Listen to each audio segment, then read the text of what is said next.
Daily stories प्रस्तुत करीत आहे एका संघर्षमय कुटुंबाची पुढची कहाणी। दुष्काळ, उपासमार आणि जगण्यासाठीची धडपड। ऐका सखू, मारुती आणि अंजनाची भावनिक कथा। आईचा भाऊ मामा असतो म्हणून ती संतरामला मामाच म्हणायची। तिने त्याचा कधी नवरा म्हणून स्वीकार केलाच नाही। दिवस जात होते आणि अंजना मोठी होत होती। त्या काळात खूप मोठा सुखा दुष्काळ पडला होता। खेड्यात राहत असलेले सखू आणि मारुती यांना कुटुंबाचं भरण पोषण करणं कठीण जात होतं। खूप हलाखीचे दिवस चालू झाले।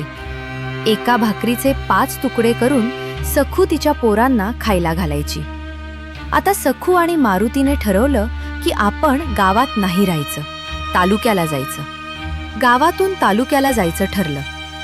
अंजनाला मात्र तिथेच ठेवून जाणार होते। अंजना बापडी लहान होती।